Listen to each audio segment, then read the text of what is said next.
What's up guys, this is Dark Magician here and welcome to another KOF video.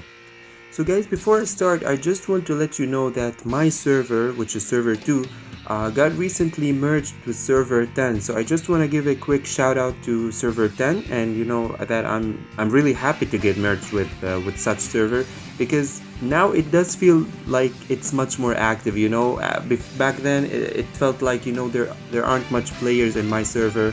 So now, yeah, it feels like the game is active again. So yeah, just wanted to mention that before. And now guys, yeah, as you know, the next boss which has been released is Clark 13. Now honestly, this was a bummer for some people because we were expecting Mizuchi. I mean, honestly, myself, I was expecting Mizuchi to be next and I was excited for it. But you know, on the other hand, it's fine. I think it will give us more time to save diamonds, and maybe, you know, some people are expecting Clark and have been waiting for Clark for quite a while. So yeah, without further ado, today's character introduction will be for Clark 13.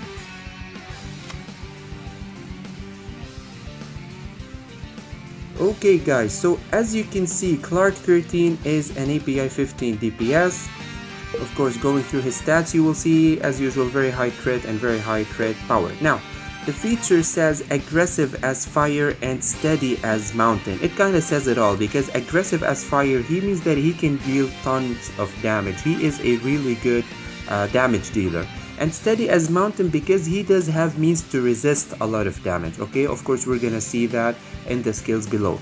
As well, he is a member of the Ikari team along with Ralph, Leona, Clark, Hydern, Whip, Orochi Leona, Silent Soldier Leona, One-Man Army Ralph, and for some reason Caddy Leona. So here we need to mention, before it was kind of like a mistake that they didn't mention Silent Soldier Leona, but now it's confirmed that she is as well a member of the Ikari team, and she can get the boosts, you know, from Ralph and Clark and everything. So we're gonna touch on that later on as well. Now, first of all, let's start with the fates. First, we have Powerful Strike. We need Clark 13, Shion, and Clark, increasing attack plus 25%. We have the Ikari Bears. We need Clark 13, Silent Soldier Leona, and One-Man Army Ralph. Of course, the typical new Ikari team, increasing attack plus 25%. And we have the cap theme. We need Clark 13, Terry, and Lucky, increasing attack plus 25%. So as usual, two fates are quite hard to unlock in a way, but it's all good. You know, as you can see, all three fates can boost his attack, which is great. Of course, now his weapon is the customized caps, and he uses the Dazzling Badge and Kararito. Now, moving to his fight soul, it's called the Cool Bear Soul. As it mentions here, gains 115 rage initially and restore extra rage when attacking. So of course, it's a mixture of a bear soul and a snake soul in one, which is good. Now, starting with the skills now, let's start first with the passive. We have the Mercenaries Creed. Increase own ultimate damage when deployed, and ultimate damage of allies that belong to the Ikari warriors increases by 50%, guys. That's a lot. Increasing ultimate damage by 50%, this can do a lot. Maybe not for Ralph, because he doesn't do that much damage alone, you know, regardless from the detonation of the explosive gunpowder that he has. But you know, regarding Silent Soldier Leona and Caddy Leona, this can be a big difference and definitely a big boost to them.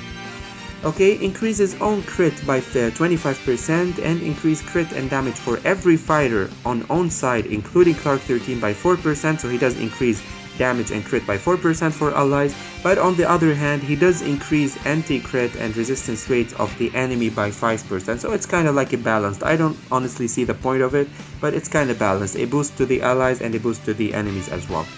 If Clark 13 is the only fighter when deployed, of course in tournaments, increase crit, anti-crit, damage and resistance of Clark 13 by 12%, so he can get boosted in 1 vs 1 battles as well, which is good.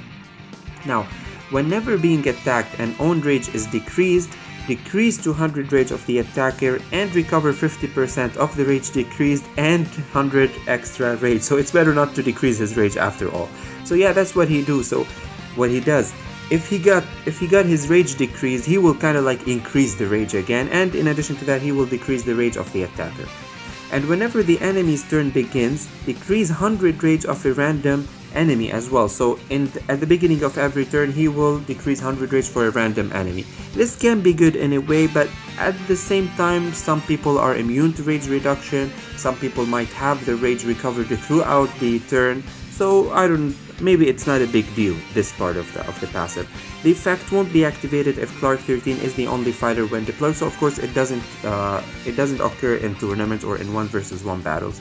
Now, if own life percentage is less than 50% after being attacked, immediately gain 1 layer of pain potential. So as you guys got used to all the long passives of the new API 15s, here comes a new feature which is called the pain potential. So what is the pain potential? Up to 4 layers at the same time, so Clark can hold up to 4 layers at the same time, and 1 layer of pain potential will be decreased each time being attacked. So every time when he has less than 50% HP and he gets attacked, he will use 1 layer of pain potential. What does this layer of pain potential give him? It will give him 100% extra resistance. Okay, so that's the good thing about it. So he can resist a lot of damage when he uses this layer of pain potential. Okay, consider it like if he used them against some ultimates, it would be perfect. Maybe against normal attacks it won't make a big difference, but against ultimates or let's say some minor skills, it would make a lot of difference. Now here, and the resistance rate ratio has nothing to do with the layer numbers. It's not like if he's holding 4 or 3 layers he will be resisting more. No, actually it's just 100% resistance and that's it. Okay, the effect can be activated up to 4 times for each fight. Now from the passive, he can let's say gain up to 4 layers of pain potential just from the passive. But there is no limit for the chances of pain potential that can be added by an active skill. I need to mention here that he can gain more layers of pain potential from his minor skill and his ultimate as how we're gonna see next. But from the passive he can gain up to 4 times only. Okay, and it won't be counted as the passive activation chances. So he does have means to gain more of those pain potential layers. The effect can be activated only once. If Clark is the only fighter when deployed in tournaments, it can be activated only once. And Clark 13 will not die immediately when he takes fatal damage. Instead, he will debuff and petrification status will be cleared, and his HP will be restored by 20%, and he will gain 200 rage. So here, like Silent Soldier Leona pretty much, whenever he receives a fatal hit, he will just restore more HP, he will clear his debuff and he will restore some rage. Okay, so he can withstand fatal hits once. Okay, like Silent Soldier Leona.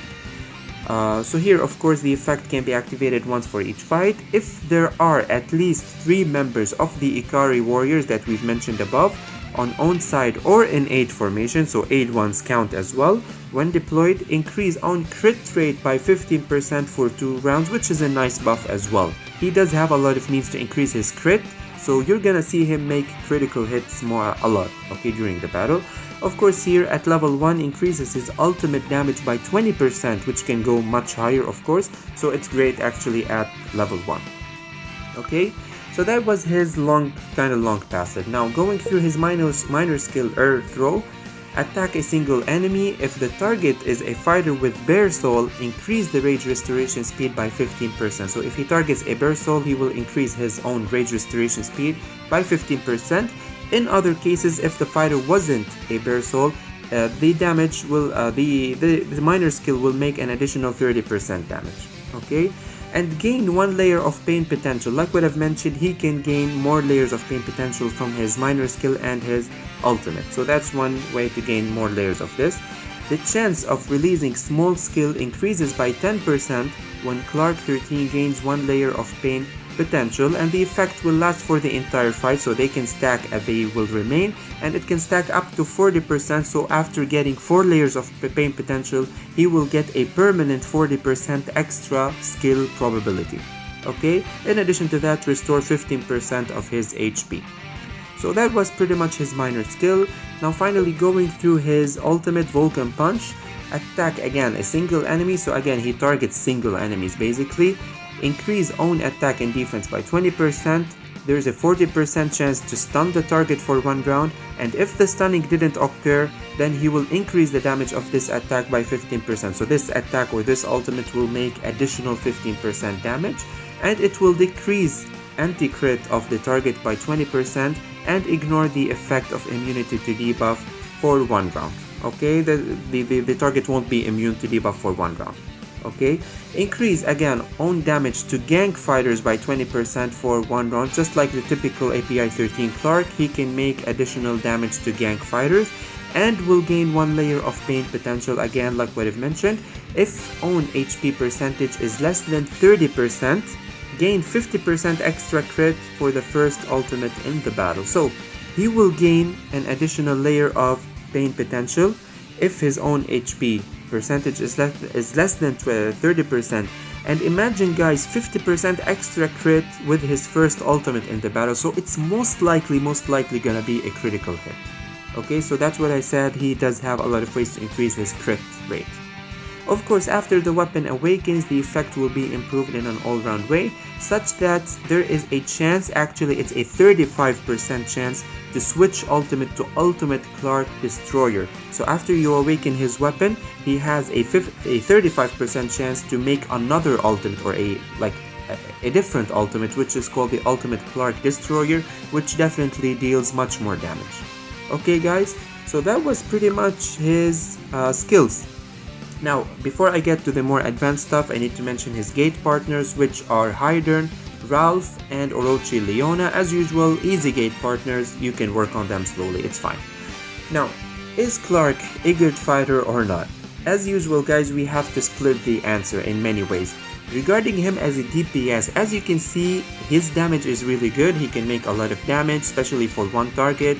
As a DPS, let's say as a damage dealer, he's great, he's really great.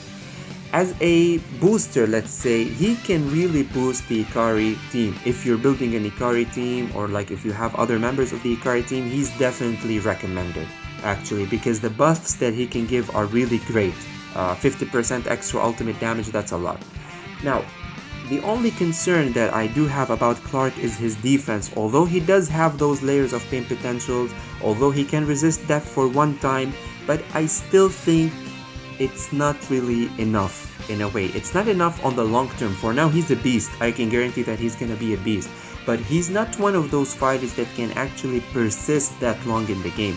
Maybe, I don't know, up to 6 months, 7 months, I don't know how much, but after that you're gonna see that, yeah, actually there are better options. We do have better options. Actually, from now, I did mention this in my Teriko video. I did mention that we do have better DPSs. Teriko is one better DPS to use, and mature as well. You know, the upcoming mature. So it kind of depends on the team. As overall, he's good. He's a good option to consider. In which team does he perform best? Now here I'm gonna mention 2 teams. First one, which is a bear team. If you're building a bear team where all the fighters can make an ultimate on round 1, then he's definitely recommended. He's a beast, he's a great damage dealer, he's definitely needed in bear teams. The other team that I'm gonna mention, which is Ikari team. I don't know how are you gonna build an Ikari team. Maybe in a bear team, because the other members, which are Silent Soldier Leona and one-man army Ralph, even Kari Leona, can be considered as bear souls in some instances. So you can actually couple them in a bear team, which would be great. Even if you decided to make a 4 souls or other teams, in case you do have at least other, let's say 2 members of the Ikari team, then definitely he would be a great option to consider. So 2 options, either an Ikari team or a wild bear team. Other than that guys, especially because we're starting to consider the Mizuchi teams and there are endless possibilities for Mizuchi teams, I wouldn't really say he's needed in any Mizuchi team. Again, it's up to you, up to your personal preference, but I do doubt that he's gonna stay active, or like he's gonna stay efficient for very long times in late game. Okay guys, so that was just my personal opinion about Clark 13. Now we're gonna go just to the runes section to see like which runes can be good for him. Oh, I kind of forgot like where you should place him, front or back. Of course, I would say put him in the back row, even though he does have those layers of protective pain potentials. Forgot the name, but still he doesn't persist that long, so I would prefer to use him in the back row. Now, just regarding the runes, it's kinda obvious because he's a bear soul and he's solely a damage dealer. Then definitely you can consider Wolf's Anger for extra attack, or Killing Soul for extra crit. I don't know, both of them can be good options, honestly. Any one of them can be good. I don't know, something tells me Wolf's Anger would be better because he does have high crit rate already, and he does increase his crit rate a lot. So maybe with Wolf's Anger, you can increase his base attack more. I don't know, but any one of those two can be great. And the last thing, which would be the fifth fight soul. Which fifth fight soul can be good for him? Honestly, it's not really, doesn't make a big deal, but I'd say War God would be the good one for him. Simply because it's good for any DPS, for any damage dealer. It will increase the crit, make him deal additional damage for a specific target. So yeah, War God would be the best. But honestly, I am questioning the Guardian for some reason. As you know, the Guardian can give him, let's say, more resistance, not necessarily resistance, but here, you know, the capping the received damage up to 40% HP. Now, why this can be actually good for Clark? Because as you can see, we should try our best, let's say, to keep Clark between 0 and 50% HP. Like, we don't want him to go to 0 HP so that he can use his one-time death resistance, you know, for nothing.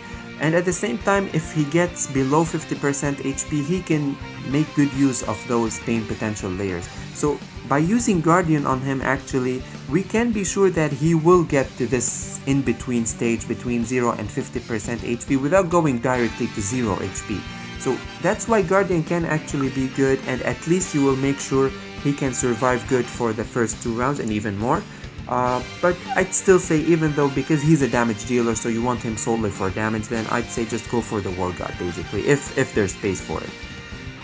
So yeah, I think that was it, guys, regarding my recommendations about Clark 13. I do hope you enjoyed the video, and I hope that you learned something, and please let me know your opinion about it. Of course, we can all have different opinions about anything in the game, so yeah, let me know in the comments below your thoughts about Clark 13. And well, that's it for today. I'm gonna see you guys in the next video. Peace out.